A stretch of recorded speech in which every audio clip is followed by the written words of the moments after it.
The Denver International Airport buzzed with its usual Thursday afternoon chaos. Sarah Martinez moved through the terminal with the efficient grace of someone who had walked these corridors 1,000 times before. Her navy uniform blazer hung perfectly over her shoulders, and her leather flight bag, scuffed and worn from countless flights, was slung casually over her right arm. To the casual observer, she looked like any other pilot making her way through the airport. Composed, professional, focused. But Sarah was different in ways that only she fully understood. At 38 years old, Captain Sarah Martinez had accumulated more than 8,000 flight hours in her career, a milestone that placed her in the upper echelon of commercial aviation. She'd commanded Boeing 737s across 5 continents, through thunderstorms that turned the sky black as midnight, through turbulence that made experienced flight attendants grip the galley rails, and through mechanical failures that would have terrified ordinary people. She'd been cited for exceptional airmanship 3 times. Her crew loved flying with her because she possessed something that couldn't be taught in any flight school, an intuitive understanding of aircraft that bordered on telepathic. She could feel what an airplane wanted to do before the instruments confirmed it. But none of that showed on her face as she approached Gate B-47. Sarah had been up since 4 a.m. that morning, as she always was on flight days. She'd gone through her pre-flight ritual with the precision of a surgeon preparing for an operation. Coffee dark roast, no sugar, black as the night sky, at 4:15. Review of weather patterns across the route at 4:45. A 30-minute run through her neighborhood in Boulder at 5:30, where she'd pushed herself harder than usual, testing her body's limits, ensuring that her physical form matched the sharpness of her mind. She believed that a pilot's body was an instrument as important as any on the flight deck, and she maintained hers religiously. The security line at Denver had been surprisingly short, and she'd made it through in minutes. Her badges got her through the pre-check lanes reserved for crew members. She'd exchanged a knowing nod with 2 other captains she recognized, fellow members of an exclusive club that few people understood. They'd shared a silent moment of understanding, that peculiar bond between those who controlled machines weighing hundreds of thousands of pounds through the sky, carrying the hopes and fears of hundreds of human beings. Now, as she approached the gate, Sarah studied the aircraft being prepared for departure. The 737-800 at the jetway was registration N24156, a workhorse that had logged over 80,000 flight hours itself. She could see the ground crew moving with systematic precision, loading luggage into the cargo hold, refueling lines connected to the wings, the hydraulic lift raising and lowering as flight attendants boarded provisions. Sarah knew every system on this aircraft. She understood how the fuel flowed through the wings, how the hydraulic pressure moved the control surfaces, how the complex dance of pressurization and oxygen systems kept 150 people alive in an environment where humans should never be. But today she wasn't commanding this flight. Today she was deadheading, flying as a passenger to Chicago, where she'd pick up her scheduled 4-day rotation tomorrow. She should have been relieved, maybe even excited about the unexpected downtime. She could have used it. The past 6 months had been grueling, a demanding schedule, 2 near-miss close calls that had left her second-guessing decisions, and a personal life that had essentially disappeared beneath the demands of her career. Her marriage had ended 2 years ago, partly because her ex-husband couldn't understand that flying wasn't something she did, it was something she was. As she settled into her assigned seat, 12C, Sarah felt the familiar comfort of the window seat. She could see the wing extending out from the fuselage, the slats and flaps that would adjust with graceful precision as they climbed toward the sky. Below, Denver sprawled in all directions, the mountains rising majestically to the west, still capped with snow despite the warming spring weather. She'd grown up in these mountains, had learned to fly in small Cessnas at a tiny airstrip outside Boulder, and had watched her dream transform from childhood fantasy into adult reality. Sarah arranged herself methodically, Earbuds in, she had a carefully curated playlist that helped her transition between flying and non-flying. Her work laptop came out next, displaying the crew's scheduling system and the case files she was reviewing for her next rotation. She was meticulous about preparation. Some pilots treated deadheading as vacation. Sarah treated it as training. She studied crew dynamics, reviewed incident reports, analyzed emergency procedures, and mentally practiced responses to scenarios that had perhaps a 1 in 10 million chance of actually occurring. The Boeing 737 filled gradually around her. A young family with 3 children took the seats across the aisle, the father looking harried, the mother trying to manage the excitement of the kids while also managing her own anxiety about flying. Sarah recognized the signs. The tension in the mother's shoulders, the way her knuckles whitened as she gripped the armrest during taxi.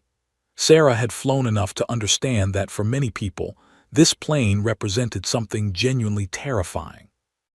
The fact that more people died driving to the airport than in the aircraft itself was statistically true, but emotionally irrelevant to those gripped by flight anxiety. Behind her, businessmen in dark suits tapped on laptops and drank coffee. An elderly couple in the row ahead held hands. A teenager with massive headphones nodded to music only he could hear. To all of them, Sarah was invisible, just another person occupying a seat in the aluminum tube.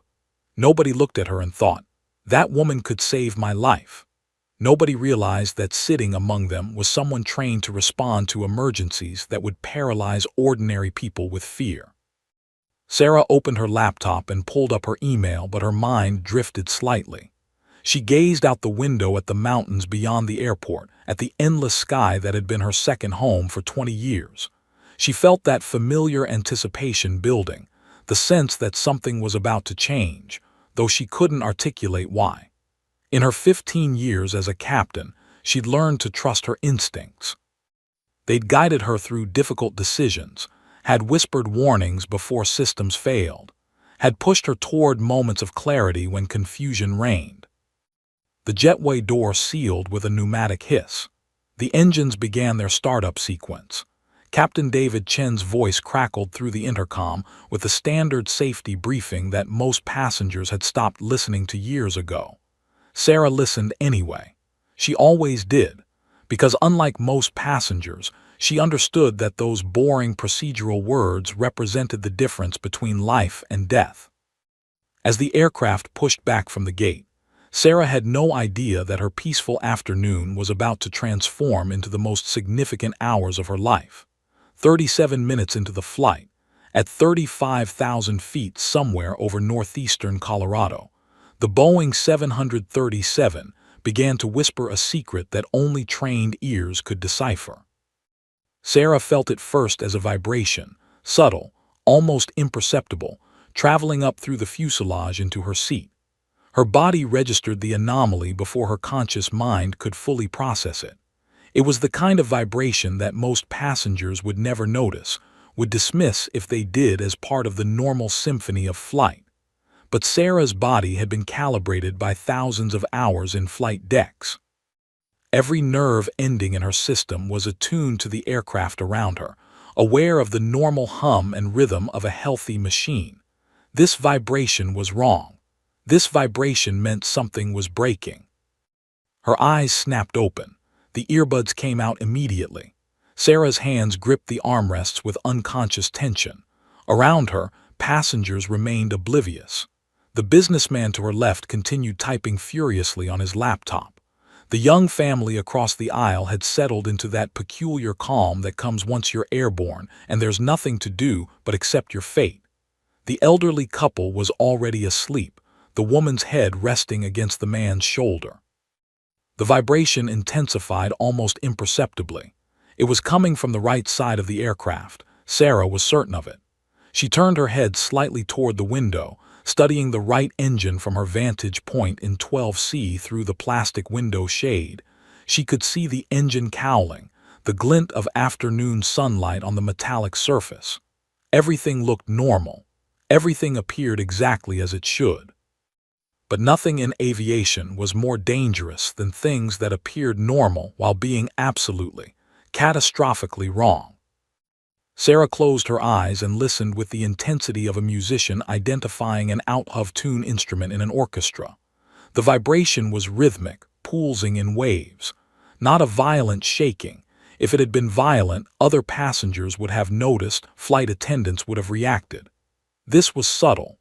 This was the kind of vibration that could be dismissed as turbulence, as a minor adjustment, as nothing to worry about. Except Sarah knew better. Her mind raced through the possibilities with the speed of a supercomputer running diagnostic protocols. Compressor surge, possible but usually self-correcting. Engine vibration exceeding normal parameters. That fit. Bearing wear. That could cause this exact sensation.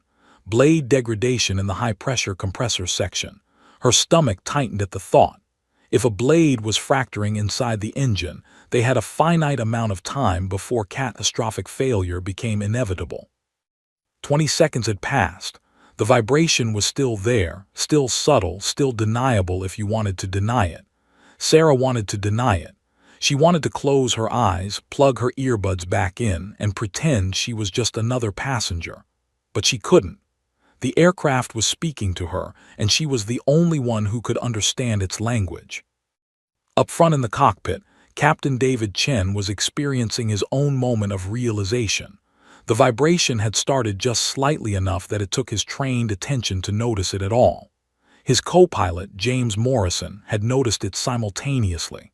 Their eyes had met across the cockpit with that particular expression that pilots shared, a look that said, "Did you feel that?" without words being necessary. "You feel that?" Chen asked into the quiet of the cockpit, his voice carefully neutral so it wouldn't carry through the aircraft's communication system to the cabin. "Right engine," Morrison confirmed immediately. "Started about 30 seconds ago, subtle but persistent." Chen's jaw tightened. He was a cautious pilot, had been flying for 22 years and had never experienced anything catastrophic. His record was clean, his judgment sound, his experience extensive. But he also understood that luck was a finite resource.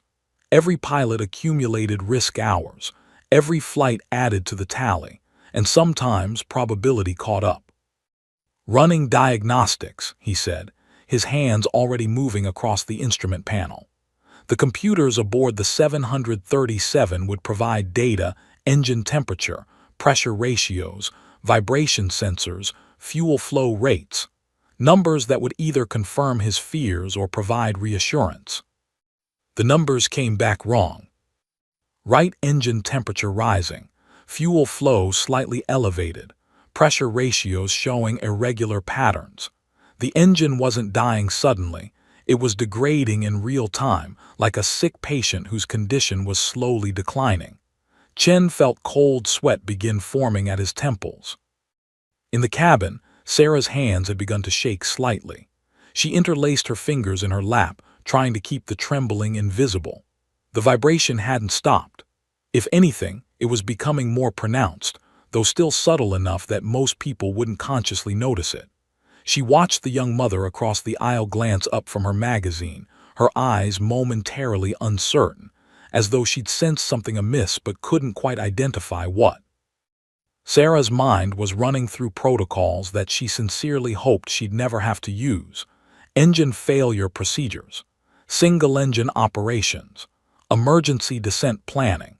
She was mentally positioning herself in the co-pilot's seat, imagining the exact sequence of actions the crew would need to execute if things deteriorated further. The vibration suddenly spiked, not violently but noticeably enough that several heads turned. A child asked, "Mommy, why is the plane shaking?" The mother's hand instinctively went to the child's shoulder, a reflex meant to convey reassurance she didn't feel. A businessman paused his typing. The elderly woman's eyes opened. Sarah's heart was hammering now, her entire body in fight-or-flight mode. Every muscle was tense. Every sense was acute. She was acutely aware of the physics of her situation. 150 tons of aluminum and composite materials, traveling at 460 miles per hour, suspended 35,000 feet above the ground by nothing but trust in engineering and the competence of the crew. If the right engine failed completely, they could still fly.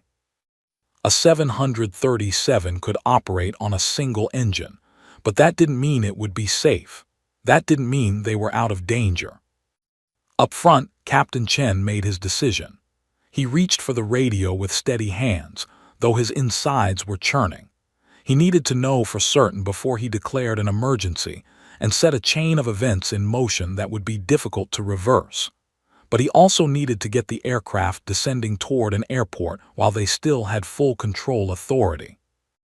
"Denver Center, United 247, he said, his voice carefully controlled and professional, revealing nothing of the alarm he felt. "We're experiencing some minor instrumentation anomalies on the right engine. Request descent to a lower altitude and vectors to the nearest suitable airport for inspection." Static. Then the controller's response: "United 247, understand. Descend to 22,000 feet, maintain 220 knots. Stand by for vectors." "Roger, descending to 22,000, Chen confirmed. As he pushed the control yoke forward and the aircraft began its descent, he knew with absolute certainty that minor instrumentation anomalies was a lie. Something was genuinely wrong with that engine, and they were running out of time to figure out exactly what before it became a full-blown emergency. Behind him, in seat 12C, Sarah Martinez felt the descent begin. And she knew, with the bone-deep certainty that comes from experience and intuition, that her afternoon of quiet deadheading was about to become something far more significant, something that would test every skill she'd ever developed, something that would either make her a hero or mark the end of her life story. The descent to 22,000 feet took less than 3 minutes, but those 3 minutes felt like an eternity to Captain David Chen. Every second that passed brought new data points, new warnings, new confirmation that his worst fears were crystallizing into reality. The right engine's vibration had not diminished. If anything, it had become more pronounced, developing a rhythmic pulsing that suggested something inside the engine core was degrading with each rotation. James Morrison sat rigidly in the co-pilot's seat, his hands poised on the control yoke in case he needed to take over immediately. His voice had become clipped and professional as he monitored the engine parameters with the intensity of a surgeon watching a patient's vital signs. "Engine temperature still climbing," he reported. "We're approaching the maximum operating limits. Pressure ratio is dropping. This doesn't look like a compressor issue. Something structural might be compromised." Chen's stomach clenched. Structural compromise meant blade fracture, bearing failure, or worse. It meant that at any moment metal could fail under the enormous stresses of combustion and compression. When that happened in a jet engine, the results were catastrophic and immediate. Behind them, separated from the cockpit by a reinforced door and decades of post-9/11 security protocols, 156 passengers and crew members remained largely unaware of the gravity of the situation. Sarah Martinez was aware, of course. She could feel the change in the aircraft's handling as they descended, could sense the subtle asymmetry in the engine's operation. But she remained in her seat, outwardly calm, while internally running through emergency scenarios. "Denver Center, United 247, Chen said, his voice carrying that particular quality that airline pilots cultivated, calm, professional, betraying nothing of the adrenaline flooding through his veins. "We're seeing continued degradation on the right engine. Engine temperature critical, pressure readings irregular.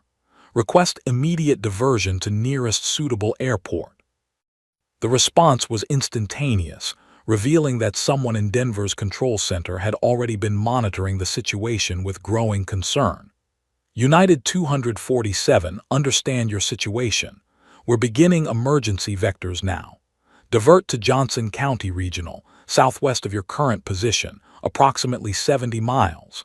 Descend to 18,000 feet, maintain current speed."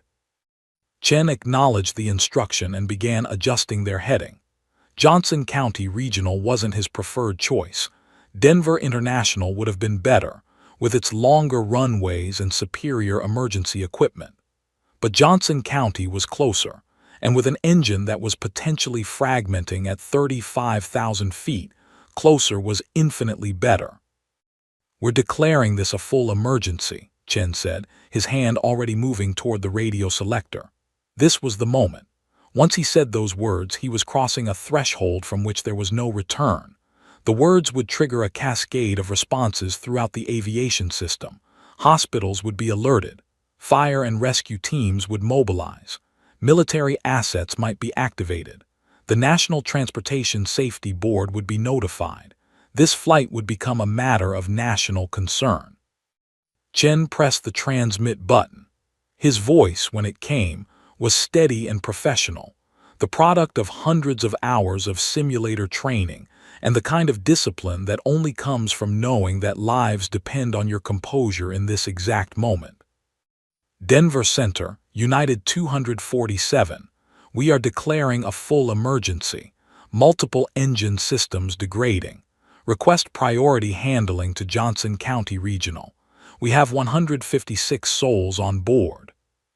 For exactly 2 seconds, there was silence on the radio frequency. Then Denver Center responded with the controlled urgency that typified professional air traffic control during crises. "United 247, emergency traffic. Descend to 14,000 feet, vectors for Johnson County Regional. Emergency services are being notified. What is your assessment of the situation? Are you declaring life-threatening emergency?" Chen's throat was dry. Life-threatening emergency. The words carried legal weight, insurance implications, and the brutal honesty of their situation. He thought about the 156 people behind him, about their families, about the trust they'd placed in him when they boarded this aircraft. "Affirmative," he said quietly. "We are declaring life-threatening emergency. Right engine showing signs of catastrophic failure. We will attempt diversion to Johnson County Regional." The moment those words were transmitted, the entire aviation system shifted into a different operational mode. In Denver Center's facility, controllers began clearing other aircraft away from United 247's route. The flight that had been one of dozens of anonymous blips on the radar suddenly became the priority of every controller in the region. Vectors were issued to move other traffic out of the way. Altitude restrictions were lifted. Standard separation minimums were increased to give United 247 maximum maneuverability. At Johnson County Regional Airport, which was a regional facility accustomed to handling a fraction of the traffic at Denver International, alarms suddenly began blaring. The operations office received the emergency alert simultaneously with the fire department, the emergency medical services, and the county's emergency management office. Within seconds, emergency vehicles were being dispatched. Fire trucks and ambulances were rolling toward the runway. The small regional airport was about to experience an event that would test every aspect of its emergency protocols. But Chen and Morrison didn't know any of that yet. What they did know was that their engine was dying and they were running out of time. "Check the alternate hydraulic systems," Chen commanded, his mind already several steps ahead of the situation. If the right engine failed completely, the asymmetrical thrust could cause handling problems. They needed to know whether they'd have manual reversion capability, whether the flight control systems would respond as expected. Morrison's fingers flew across the console. Backup systems were queried. Emergency procedures were verified. The cockpit became a study in controlled urgency, every action deliberate, every decision made with complete awareness that lives hung in the balance. The vibration in the right engine spiked suddenly, and Chen felt his heart skip a beat. Was this it? Was the blade about to separate? Was the engine about to destroy itself in a shower of high-velocity metal fragments? But the engine held together, barely. "We're at 14,000 feet, Morrison reported. "Johnson County is 42 miles southwest, bearing 215. were descending through 13,500. Outside, the Colorado landscape was sprawling beneath them. Forests and towns, highways and rivers, all completely oblivious to the crisis unfolding 13,500 feet above. People were living their Thursday afternoon without any idea that a commercial aircraft with 156 human beings was fighting for its survival in the sky above them. In the Denver Center Control Facility, a supervisor had already made a decision that would become significant. Looking at the radar blip representing United 247, considering its altitude and rate of descent, considering the dire nature of the engine failure, he picked up a phone with a red stripe, a line that connected directly to Peterson Air Force Base, 22 miles away. "We have a civilian aircraft in distress over northeastern Colorado. Possible engine failure, descending toward Johnson County Regional. Requesting visual intercept and assessment. We may need fighter support." Within 30 seconds, the scramble order went out. 2 F-16 Falcons were being armed, fueled, and prepared for immediate takeoff. Their mission: intercept a crippled Boeing 737 and determine whether it was safe to land or whether it represented a potential threat to the civilians below. The war room was about to open. Peterson Space Force Base sits northeast of Colorado Springs, a sprawling installation that serves as home to some of America's most advanced military aircraft. At 2:31 p.m. on that Thursday afternoon, 2 pilots were in the alert shack, essentially on standby, waiting for a mission that might never come. Captain Marcus "Ghost" Williams and his wingman, First Lieutenant Sarah Chen, no relation to the United 247 captain, were 2 of the finest fighter pilots in the U.S. Air Force. They'd logged thousands of hours in the F-16 Falcon, had flown combat missions over hostile territory, had evaded surface-to-air missiles, and lived to tell about it. They were the kind of pilots who remained calm when everything around them was chaos. When the scramble order came through, it came with the particular urgency that only emergency situations generate. "Scramble, scramble, scramble," the words crackled through their headsets, and both pilots were already moving before the order fully registered. They'd trained for this thousands of times. The routine was automatic muscle memory combined with practiced precision. Flight suit zippers, helmet checks, G-suit connections. They moved through the pre-flight checklist with the speed of people whose lives might depend on saving every single second. Williams was tall, with the lean musculature of someone who maintained peak physical condition. His face was weathered from years of high-altitude flight, his eyes carrying the particular intensity of someone who'd been in real combat situations. At 42 years old, he was one of the most experienced pilots in the squadron. He'd trained newer pilots, had mentored dozens of junior officers, and had earned his call sign "Ghost" because of an almost supernatural ability to anticipate enemy movements. His wingman, Sarah Chen, was younger, just 31, but equally competent. She'd been the top graduate of her fighter weapons school class, had combat experience, and possessed an almost preternatural intuition for flying. The chemistry between them as a flight team was exceptional. They'd flown together for 3 years and could communicate with minimal words because they understood each other's instincts at a fundamental level. The engines of both F-16s roared to life with a sound that was part jet turbine, part beast awakening. Throttles advanced smoothly. Instrument checks cascaded across the screens. Within 3 minutes, an eternity in emergency response terms but impossibly fast by any normal standard, both fighters were taxiing toward the runway. "Tower Ghost flight ready for immediate departure," Williams transmitted. "Ghost flight cleared for immediate takeoff, runway 16 left. Wind calm, altimeter 30.12, emergency traffic intercept mission. Climb on runway heading, contact departure when airborne." The first F-16 accelerated down the runway with a violence that pressed both Williams and his aircraft into perfect alignment with the asphalt.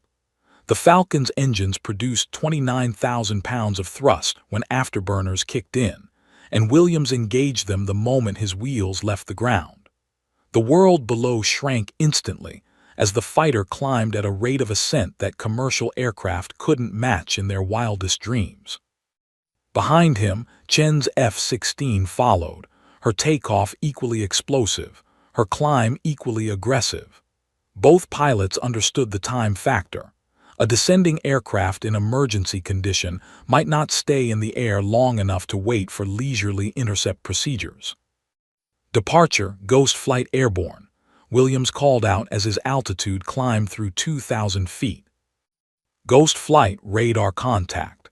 Vector 280 degrees, climbed to 25,000 feet. Civilian traffic United 247, Boeing 737, declaring emergency with engine failure. Approximately 60 miles northeast of your position, descending through 13,000 feet. Mission is visual assessment and intercept." "Copy all," Williams acknowledged. His fingers moved across the F-16's control stick with practiced efficiency. The fighter's nose climbed toward the sky at an angle that would have been terrifying in any other aircraft. The F-16 was built for this kind of performance: supersonic capability, extreme maneuverability, and the kind of acceleration that made flying other aircraft feel like piloting a bus. Chen's voice came through on the flight's internal frequency. "Lead, I'm with you. What's our tactical situation?" "Commercial aircraft, engine failure, 156 souls on board, heading for Johnson County Regional," Williams replied. "We're going to eyeball it, assess structural damage, and report back to ATC. Rules of engagement are strict. We're not there to shoot anything down, just to look and report." Both pilots knew what the unstated implication was. If the civilian aircraft was showing signs of imminent catastrophic failure, if there was evidence of a bomb or sabotage, if it represented a threat to the civilian population below, they needed to know. And they needed to know if there was anything at all, that the pilots could do from the outside to help. The climb was aggressive, the speed building beyond 450 knots as they leveled off at 25,000 feet.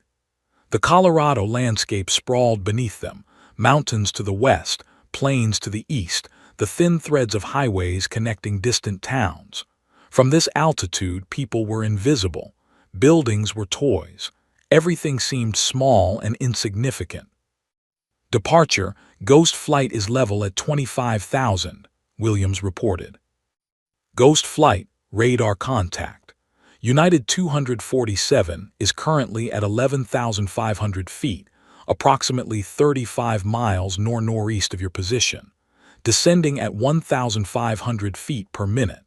They're about 20 minutes out from Johnson County Regional if they maintain control. Intercept them as soon as possible and provide visual assessment." Williams pushed the F-16's nose down slightly, trading altitude for airspeed. The fighter accelerated smoothly, the engines responsive to his touch. Behind him, Chen mirrored his movements perfectly. They were executing a classic high-speed intercept, closing the gap between themselves and the stricken commercial aircraft with the kind of efficiency that only decades of training could produce.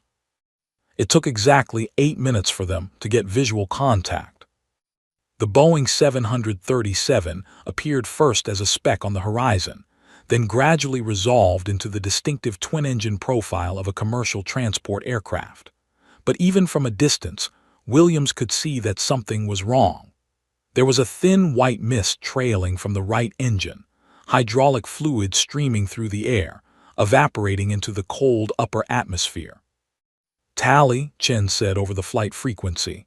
"I've got visual contact. There's fluid coming from the right engine." "I see it," Williams confirmed. He began closing the gap more carefully, reducing his speed to match the 737's descent rate. As they got closer, the situation became clearer. The fluid loss was significant. The engine casing appeared intact from this angle, but the amount of hydraulic fluid being expelled suggested a major system failure. Williams was good at reading aircraft.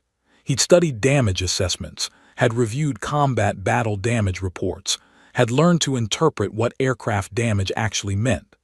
The fluid loss told him that something inside the engine was catastrophically wrong. A bearing, a pump, a seal, something critical had failed, and the aircraft's systems were hemorrhaging the vital fluid that controlled surfaces and hydraulics.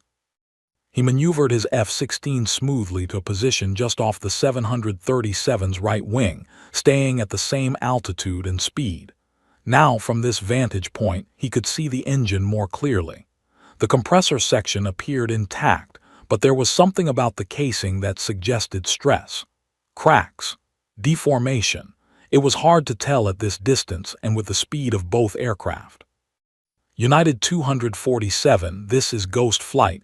2 F-16s with you on your right wing, Williams transmitted on the emergency frequency. We're assessing your aircraft. How are you doing up there? Captain Chen's voice came back, steady and professional. Ghost Flight, United 247. We have engine failure on the right side, multiple hydraulic system issues. We're descending to Johnson County Regional. We're going to need all the help we can get.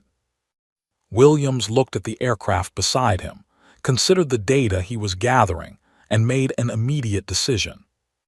Departure Ghost Flight, he transmitted. We have visual confirmation of significant fluid loss from United 247's right engine. Aircraft structural integrity appears intact, but there's substantial stress on the engine casing. This aircraft needs more than just fighter escort. Request we get additional support. This may require A-10 or heavy rescue assets. The response from Denver Center came back immediately. Ghost Flight copy. Stand by, we're activating additional resources. Maintain visual contact and provide real-time updates on aircraft condition. Williams knew what that meant. They were about to bring in heavier support. The situation had just escalated from serious to dire, and somewhere out there, other military assets were being mobilized to help save the 156 people aboard that aircraft. The Predators had arrived, but what they were about to witness would test everything they thought they knew about their mission. 23 miles south of the struggling Boeing 737, Major James Torres was returning from a routine training mission when his world changed. The A-10 Thunderbolt II, affectionately known as the Warthog, was never designed for mercy missions. It was built for close air support in combat zones, for situations where precision firepower needed to be delivered with surgical accuracy. Its weapons loadout could devastate a small army. Its defensive systems could withstand punishment that would destroy ordinary aircraft. Its titanium bathtub cockpit could protect a pilot from small arms fire and shrapnel. It was, quite literally, an instrument of war. But today, it was going to be asked to perform something far more difficult than warfare. It was going to be asked to save lives. Torres was 51 years old, an anomaly in a military that tended to push older pilots into desk jobs or into retirement.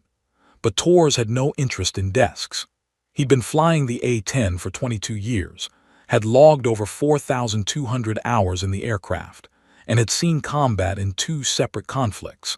His face was deeply lined from years of exposure to high-altitude sunlight and the particular stress of combat flying. His hair was steel gray, kept military short in a style he'd maintained for decades. His eyes were a pale blue that seemed to look right through people, as though he was constantly assessing tactical situations even when just having a conversation. He'd grown up in military housing on Nellis Air Force Base in Nevada, son of a B-52 pilot and a nurse. The military was in his DNA, flying was his passion, and responsibility was something he carried as naturally as he carried oxygen.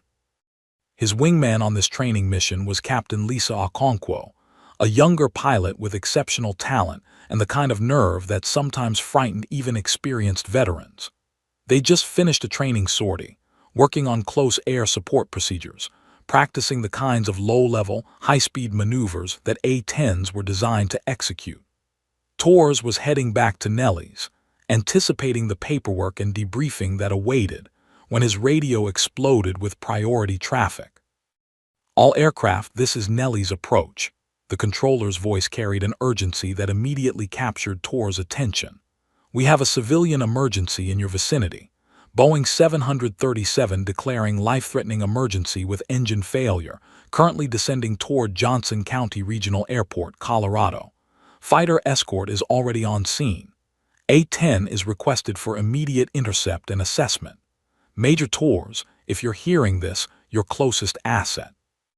Divert immediately to intercept United 247. Tors didn't hesitate. His hands were already moving, already adjusting his heading toward the reported position of the aircraft. Behind him in the Warthog's rear cockpit area, the A-10 was primarily a single-seat aircraft, though some variants had limited two-seat capability. Okonkwo was simultaneously receiving the same transmission. "Nellie's Warthog flight acknowledging," Tors said, his voice carrying that particular calm that only came from years of actual combat flying. "Diverting immediately to intercept. Current position approximately 23 miles south of reported emergency traffic. Estimated intercept time 5 minutes. Copy, Warthog flight. Stand by for updated vectors and current status of United 247. Tors pushed the A-10's throttles forward. The aircraft wasn't fast by modern fighter standards. The F-16s doing the intercept work could fly circles around it, but it was responsive, and it could carry an enormous amount of firepower.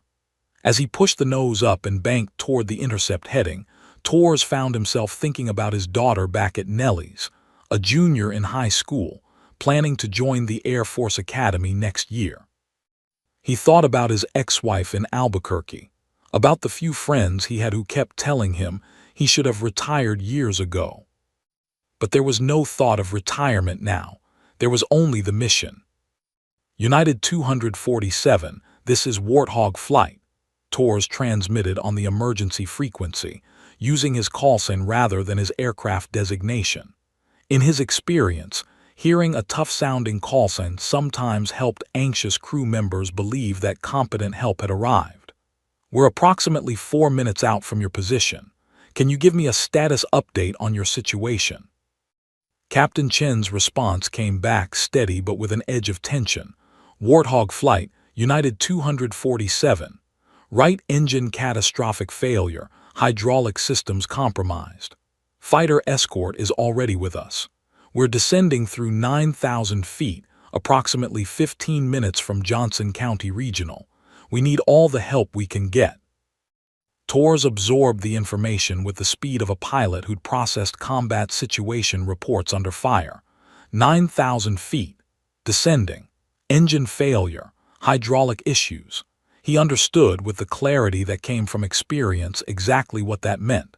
The aircraft was losing control authority. At some point in the next 15 minutes, they would either make it to the airport or they wouldn't. "Copy all, United 247, Tors said, keeping his voice steady and professional.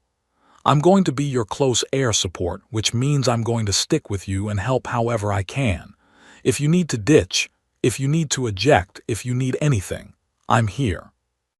It was perhaps not the most reassuring thing he could have said, but it was honest. And in emergency situations, honesty was sometimes more valuable than false platitudes. The A-10 climbed smoothly toward the reported position. Tor's mind was running through contingency scenarios with the speed of a supercomputer.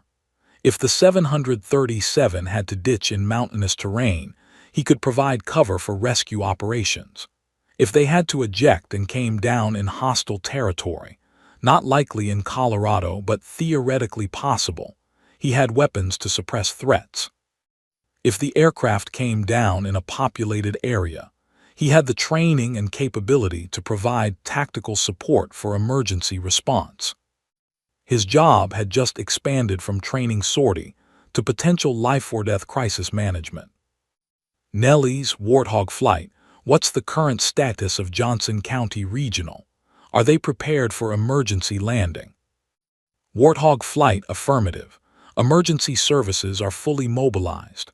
Fire trucks, ambulances, rescue equipment, everything they have is staged and ready.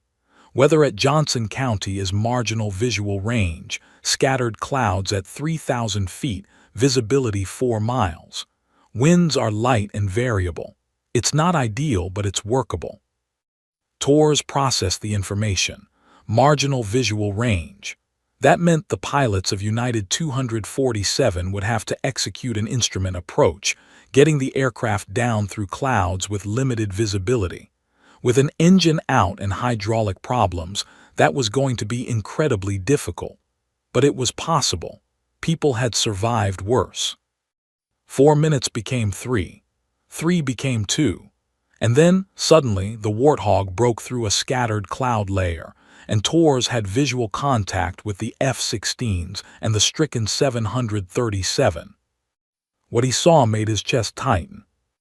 The 737 was visibly damaged, not catastrophically from the outside, but there was a shimmer of hydraulic fluid trailing from the right engine, a thin mist of vapor that told him the aircraft was bleeding its lifeblood into the atmosphere. The F-16s were positioned protectively, one on each wing, shepherding the commercial aircraft like predators escorting a wounded prey. TORS maneuvered his A-10 smoothly to a position just behind and below the 737. From this vantage point, he had the best view of the damage. The engine casing showed stress marks, subtle deformation that suggested the internal machinery was under extreme stress. The hydraulic fluid loss was continuous, not slowing down. "I'm in position," TORS transmitted. "I have visual contact. Aircraft shows significant stress on right engine casing, continuous hydraulic fluid loss. Structural integrity appears compromised but not catastrophically failed. You still have control authority." "Affirmative, Warthog," came the response from the 737. "We're maintaining control, but it's getting harder. We're at 7,500 feet now, 10 minutes to Johnson County." TORS looked at the struggling aircraft, considered the physics of the situation, and understood that they were in a race against time. At current descent rate, with current fluid loss, the aircraft had maybe 10–12 minutes before hydraulic pressure dropped to the point where flight controls became impossible to manage. The Warthog was there to watch. The Warthog was there to protect. The Warthog was there to do whatever was necessary to keep that aircraft in the air for the next 10 minutes. Because if they couldn't do that, 156 people were going to die in the next few minutes, and there wasn't anything James TORS could do about it except watch. Sarah Martinez sat in seat 12C, her hands gripping the armrests so tightly that her knuckles had turned white. Around her, the atmosphere in the cabin had shifted from routine flight to something far more ominous. The vibration from the right engine had become noticeable enough that even untrained passengers were beginning to realize something was genuinely wrong. The young mother across the aisle held her children closer. The businessman had stopped typing and was staring out the window with an expression of dawning comprehension. The elderly couple held each other's hands, with the particular intensity of people who'd lived long enough to understand genuine danger. Sarah had been monitoring the situation through every channel available to her. She could hear the subtle changes in engine tone. She could feel the aircraft's handling characteristics shifting as hydraulic pressure fluctuated. She could sense, through some intuitive mechanism that only came from thousands of hours of professional flying, that Captain Chen was managing a situation that was deteriorating faster than he could probably cope with alone. The question that consumed her thoughts was simple and impossibly complex. Should she reveal herself? There were 1,000 reasons not to. Protocol dictated that she should remain in her seat, remain a passenger, let the professional crew handle the situation. Revealing herself would be unconventional, might be seen as presumptuous, might complicate an already difficult situation. The cockpit door was locked. She would have to convince flight attendants to let her forward. She would have to somehow convince Captain Chen to accept help from a stranger, no matter what credentials she claimed to have. But there was one reason that outweighed all the others. 156 people were depending on the pilots up front, and Sarah knew, with absolute certainty, that an extra pair of experienced eyes, an extra brain trained in emergency procedures, an extra voice offering perspective might make the difference between survival and catastrophe. She couldn't live with herself if she sat in this seat and did nothing. Sarah unbuckled her seatbelt with deliberate slowness. The click of the buckle releasing sounded impossibly loud. Around her, a few passengers glanced over, curiosity momentarily overriding their fear. She stood up on legs that felt slightly unsteady, took a breath to center herself, and began walking toward the front of the aircraft. The head flight attendant, a woman named Margaret who'd been in the airline industry for 30 years and had seen enough to recognize genuine crises, immediately moved to intercept her. "Ma'am, you need to return to your seat. We're experiencing a situation and—" "My name is Captain Sarah Martinez," she said quietly, keeping her voice calm and authoritative. "I'm a commercial airline pilot. Captain Chen needs to know I'm here. I can help." Margaret's eyes widened. For 3 seconds she simply stared, processing the information. Then her years of training kicked in. A qualified pilot offering assistance during an emergency was not something to dismiss lightly. "Come with me," Margaret said, her hand already moving toward the cockpit phone. Sarah followed, her mind hyper-focused, every sense acute. She could hear the struggling right engine through the fuselage walls now, a sound that was somewhere between a dying animal and machinery on the verge of catastrophic failure. The cabin itself seemed to be groaning in sympathy with the engine's distress. Behind her, she was aware of the fearful passengers watching her walk toward the cockpit. They didn't know what was happening, couldn't understand the significance of her movement, but they sensed that something important was occurring. Margaret picked up the cockpit phone. "Captain Chen, we have a situation. There's a commercial pilot on board, Captain Sarah Martinez, who's offering assistance. Should I send her forward?" There was exactly 1 second of silence. Then, "Put her through the door, now." The cockpit door swung open, and Sarah stepped through into the operational heart of the aircraft. What she saw confirmed every fear that had been building in her mind. Captain Chen's face was pale, his shirt dark with perspiration. First Officer Morrison had the intensity of someone executing emergency procedures under extreme stress. The instrument panel showed a cascade of warning lights and alerts. The right engine's parameters were dropping toward critical levels. "Captain Martinez." Chen's eyes met hers, and in that moment Sarah saw a pilot drowning in responsibility, desperately hoping that the woman in front of him could be the lifeline he needed. "Just Sarah is fine," she said, stepping into the right seat, traditionally the first officer's position. "I know these aircraft, I know these systems. I've studied emergency procedures for a decade. Let me help." Chen didn't hesitate. The fact that she was a complete stranger, that he knew nothing about her qualifications beyond her assertion that she was a pilot, didn't matter anymore. He had nothing to lose. "Thank you. We have catastrophic right engine failure, multiple hydraulic system compromises. We're at 7,500 feet, descending at 1,500 feet per minute. We need to get to Johnson County Regional, and I'm not sure we're going to make it with control authority intact." Sarah's eyes moved across the instrument panel with the speed of someone reading a language she'd learned decades ago. Temperature, pressure ratios, fuel flow, vibration indicators, hydraulic system pressure, flight control authority indicators.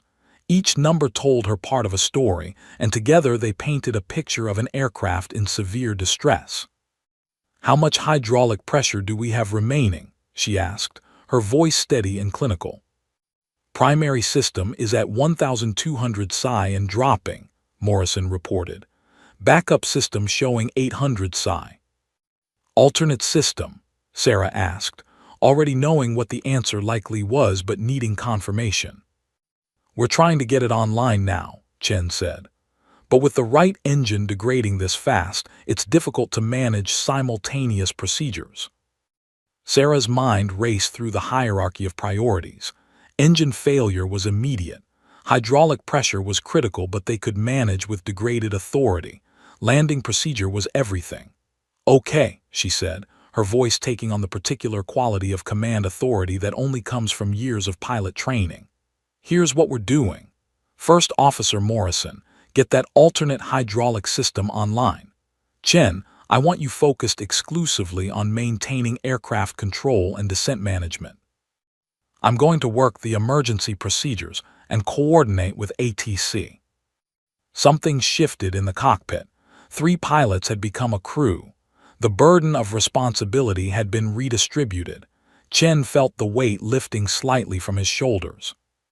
"Landing configuration," Sarah continued, her hands already moving across the console with practiced efficiency. "What's our flap capability?" "Flaps are responding to alternate system activation," Morrison said, a note of hope creeping into his voice. "We've got maybe partial extension capability, not full." "That's workable," Sarah said. She turned to look at Chen. "We're going to get this aircraft on the ground. Not safely necessarily, but we're going to get it down. All 156 of us." Chen met her eyes, and for the first time since the emergency had begun, he allowed himself to believe that might actually be possible. Outside, the 3 military aircraft continued their vigil, the 2 F-16s and the A-10, shepherding the wounded 737 toward Johnson County Regional. Below, emergency services waited. Around them, the sky seemed to hold its breath. And inside the cockpit, a woman who'd been just a silent passenger 5 minutes ago had become absolutely essential to the survival of everyone aboard. The next 8 minutes would be recorded in aviation history as one of the most remarkable emergency landing sequences ever documented. 3 pilots in a cockpit, 3 military aircraft maintaining protective watch, 156 souls suspended between life and death by nothing but skill, training, and the grace of physics. Sarah's voice took on the particular rhythm of professional cockpit operations, calm, clipped, authoritative. "Okay, here's the procedure. We're going to use manual reversion for the control surfaces. Chen, you're going to feel a significant increase in control pressure, maybe 50% heavier than normal. Can you handle that?" "Understood," Chen replied, his hands already adjusting to the feel of the control yoke as the systems shifted. The aircraft became noticeably less responsive, the controls requiring more physical effort to move. But they were still responsive. That was what mattered. "Morrison, I need you to manage the trim systems manually," Sarah continued. "Normal autopilot is not an option with these degraded systems. We're going to be hand-flying this entire descent. Every input matters." "Copy," Morrison said, his fingers already moving to engage the manual trim systems. His eyes were locked on the attitude indicator, the instrument that showed them the aircraft's pitch and bank angle relative to the horizon. Everything else, landing gear, flaps, speed control, descent rate, depended on maintaining proper attitude. Sarah was orchestrating a symphony of procedures, each one dependent on perfect timing and execution. "ATC, United 247, she transmitted, her voice carrying the authority of someone trained to manage crises. "We have successful activation of alternate hydraulic system, manual reversion engaged. We're maintaining control authority, but with degraded capability. Request immediate vectors to Johnson County Regional Final Approach Course." The controller's response was immediate. "United 247, vectors 215 degrees for Johnson County Final Approach. Descend and maintain 6,000 feet until established on glide slope. Emergency services are fully mobilized. Runway 17 is clear and ready." Sarah acknowledged the instruction and began working through the approach briefing with Chen. "Runway 17 is approximately 7,500 feet long. With current descent rate, we should touch down around 2,000 feet from the threshold, giving us adequate landing distance. Winds are light from the west. We're going to come in slightly hot. Landing speed may be 2-3 knots faster than normal to ensure we don't stall, but that's manageable." What she didn't say, but what all three of them understood, was the danger inherent in every aspect of this approach. The aircraft was damaged. The control systems were compromised. One hydraulic failure, one sudden shift in weight distribution, one unexpected gust of wind could transform their controlled descent into a catastrophic event. Outside, Major Torres in his A-10 was monitoring the descent with intense focus. He'd positioned himself where he could see the 737's landing gear, watching for the moment when Chen and his crew attempted to lower it. Landing gear operation was hydraulically powered. With the hydraulic systems compromised, there was a real possibility the landing gear wouldn't deploy properly. That would transform a controlled landing into a belly landing, dangerous, but survivable if executed with precision. "Ghost flight, Warthog," Torres transmitted to the F-16 pilots. "I'm maintaining position aft and below the target. If the landing gear doesn't deploy, we're looking at a belly landing scenario. Stand by for my signal if we need to notify emergency services of landing gear failure." "Copy, Warthog," Captain Williams responded. "We're monitoring. The aircraft is showing signs of stress, but it's holding together. How much time?" Torres checked his position relative to Johnson County Regional, which was now visible on the horizon. 6 minutes to touchdown, maybe less. In the cockpit, Sarah was methodically working through the approach procedures. "Flaps to approach configuration," she commanded, her eyes tracking the flap position indicator. The flaps moved sluggishly, the degraded hydraulic system not providing optimal power, but they moved. The aircraft's handling changed subtly as aerodynamic forces shifted. "Landing gear," Chen said, his voice carrying the weight of knowing that this moment would determine much about what happened next. Sarah's hands moved to the landing gear control. "Landing gear down, selecting down now." She pulled the lever smoothly and all three pilots held their breath. For exactly 3 seconds nothing happened. Then the characteristic grinding sound and slight vibration told them the landing gear was deploying. The indicator lights cycled through their sequence. Down in transit, down in transit, down. 3 green lights. All 3 landing gear legs had extended and locked. 3 green, Morrison announced, unable to keep the relief from his voice. "We have 3 green." "Roger," Sarah said calmly, though inside her heart was pounding. One major hurdle cleared. Several more remained. "United 247, you're 5 miles from Johnson County final approach," ATC transmitted. "Descend and maintain 3,000 feet. Contact tower frequency 119.3. Sarah switched to the tower frequency. "Johnson County Tower, United 247 with you, level 3,000 feet, 5 miles out." "United 247, welcome to Johnson County." The tower controller's voice was steady and professional, though Sarah could hear the weight of the situation in his transmission. "Runway 17, cleared to land. Wind 270 at 4 knots. Emergency services standing by. When you're ready, reduce to 2,500 feet and begin descent to glide slope."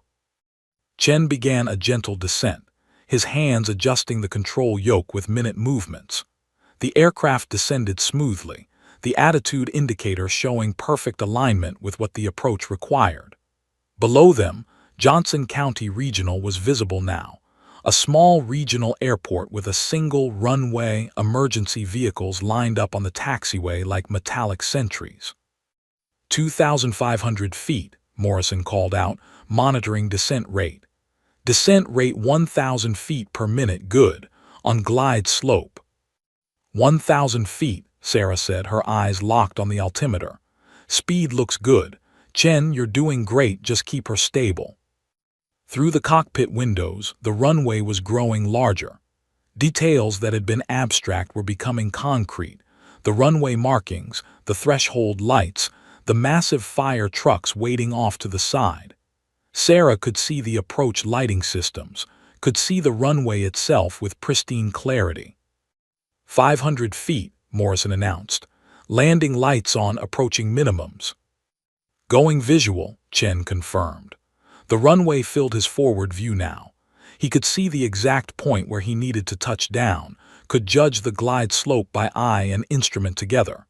This was the art of flying, the moment where training, experience, and instinct merged into a single act of will. 400 feet, 300 feet, 200 feet, Morrison continued his altitude call-out, his voice the metronome that kept them all anchored to the moment. Sarah was silent now, her role shifted to monitoring and support. Chen had the controls. Morrison had the instruments. And they were committed to bringing this aircraft down on that runway, committed to landing safely, committed to the belief that skill and training could overcome catastrophe. 100 feet, Morrison called. 50 feet, 40 feet, 30 feet. The runway suddenly seemed impossibly close. The touchdown zone appeared right in front of them, the white markings stark against the dark asphalt.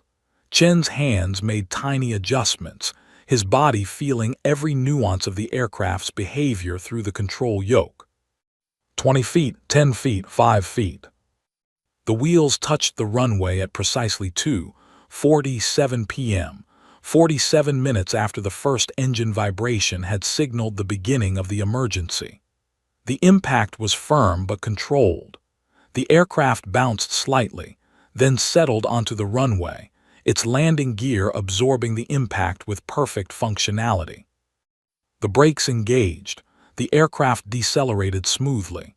The runway stretched ahead and they had plenty of it. They'd done it.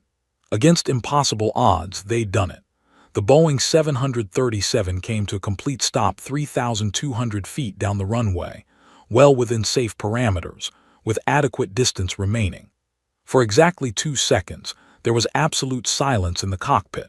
Then Captain Chen exhaled, a long, shuddering breath that seemed to release every ounce of tension and fear that had accumulated over the past 47 minutes. "We're down," he said quietly, as though speaking the words aloud might somehow jinx the reality. "We're actually down." First Officer Morrison's eyes were closed, his hands still gripping the control yoke. When he opened them, there were tears streaming down his face. "All passengers and crew, this is the flight deck," he said, his voice wavering with emotion.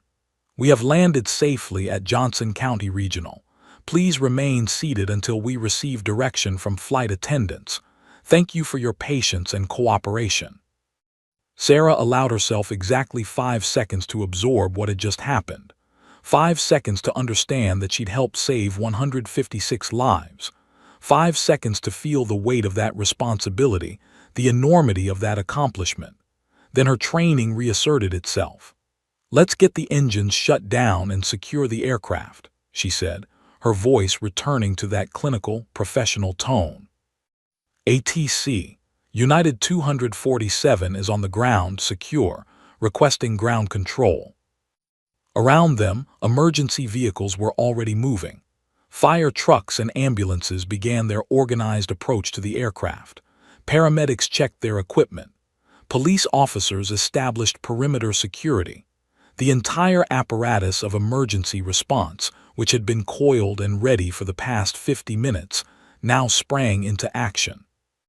In the cabin, the silence that had maintained a fragile grip on passenger emotions finally shattered. People began to cry, not from fear anymore, but from the profound relief of survival. The young mother across from Sarah's empty seat held her children tightly, her tears mixing with theirs.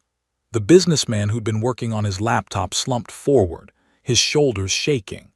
The elderly couple simply held each other, their weathered faces reflecting gratitude and disbelief. Flight attendant Margaret moved through the cabin with practiced efficiency, her voice calm and authoritative. "Ladies and gentlemen, we're going to remain on the aircraft for a few moments while emergency personnel clear the immediate area. Please remain seated and prepare for an orderly evacuation. Everyone is safe. Everyone is going to be fine." Outside, Major James Torres in his A-10 executed a perfect landing 2 minutes after the 737 had come to rest. Captain Marcus Williams and First Lieutenant Sarah Chen in their F-16 circled once, confirming the situation was under control, then requested permission to return to Peterson Space Force Base. As they climbed away, Williams transmitted on the emergency frequency. United 247, Ghost Flight. Outstanding flying up there. Welcome to the ground, we'll see you around. Chen's response was simple. Ghost Flight, United 247, thank you for the escort. We couldn't have done it without you. But the most critical moment was about to occur. The moment when Sarah Martinez stepped out of the cockpit and revealed herself to the passengers she'd helped save.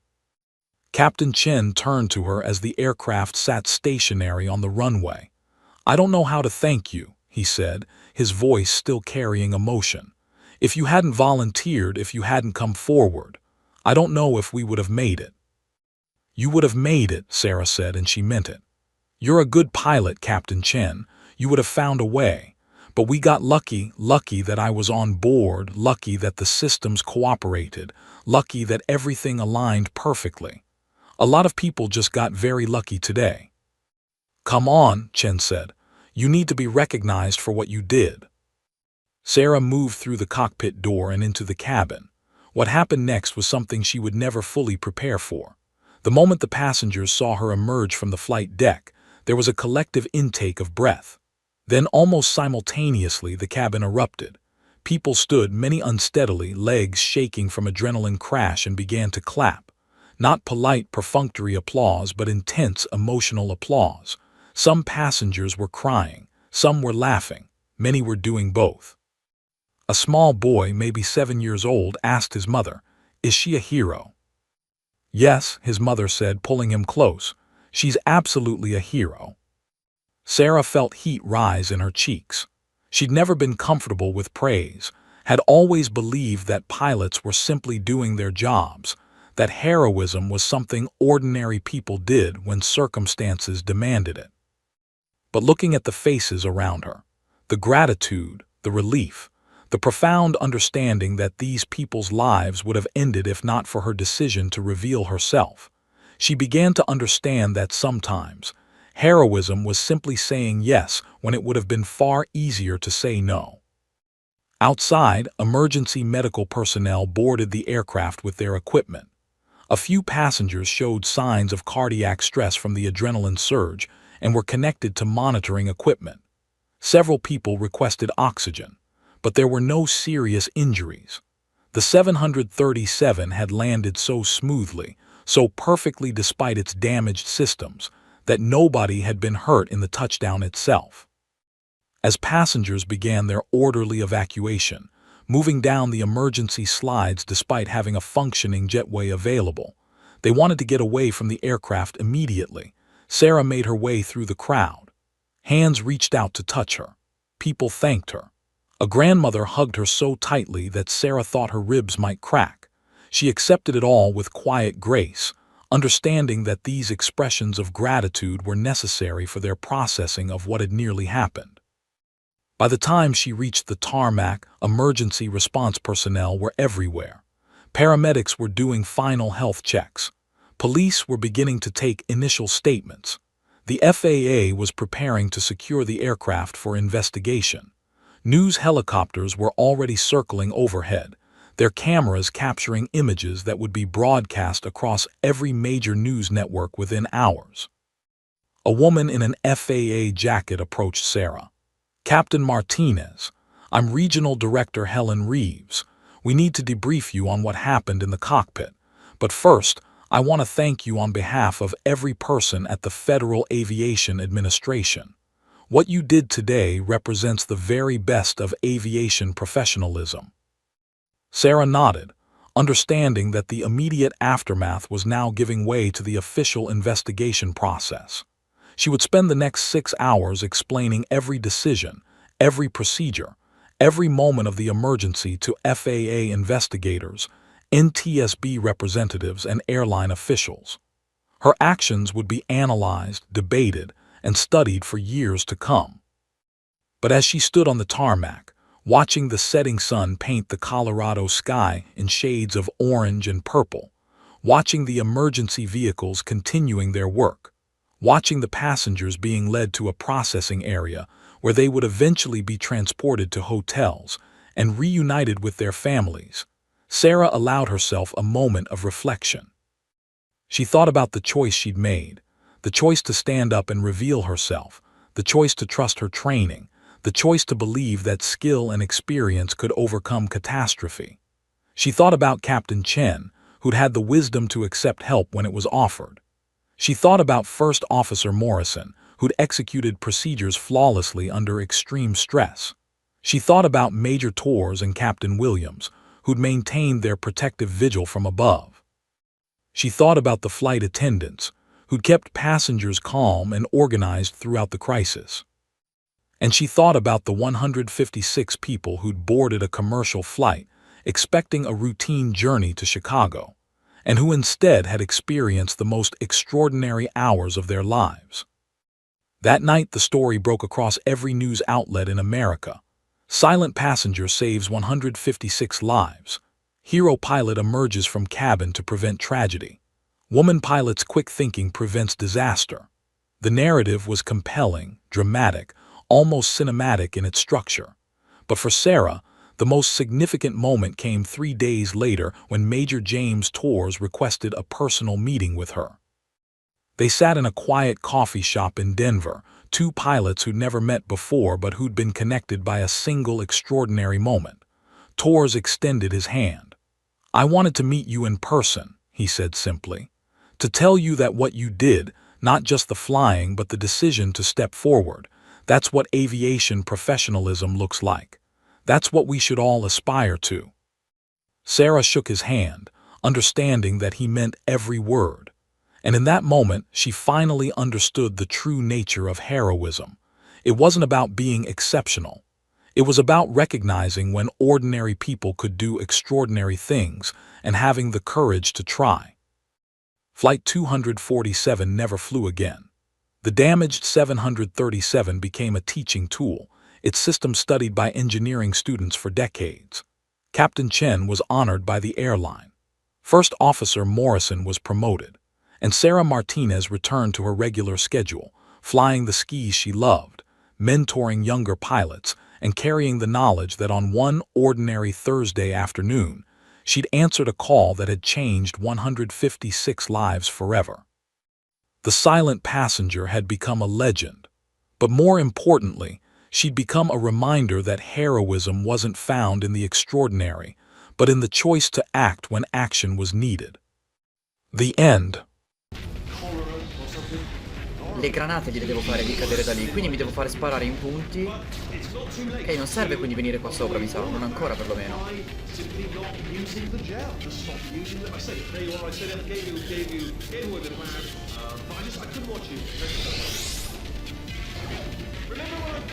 Preso. Preso. Funzionato. Sparalo su, se non ci cado dentro.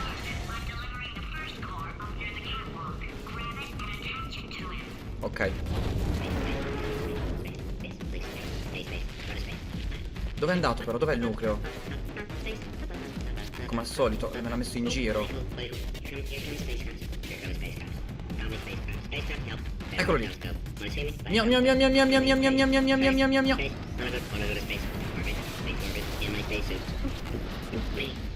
Non ho capito cosa devo fare? Forse nei buchi? Non ho capito se me l'ha detto. Se me l'ha detto non ho capito. No. Io lo devo lanciare addosso, lo devo distruggere. Stai zitto! No, fatti un giro. Vediamo se questo basta. Vai.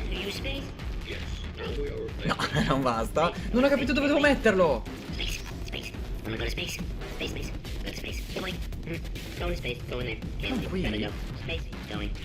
Space going. Vieni con me. C'è così. Così devi attaccarlo alla main core. Dici? Perché le si è staccato, lo devo ridare? No, non credo, perché cioè, glielo sta... No, no, no, dove è andato? Aspettami! Aspetta! Non ci andiamo sullo spazio, non ci andiamo. Vai a rimbalzare, coglione.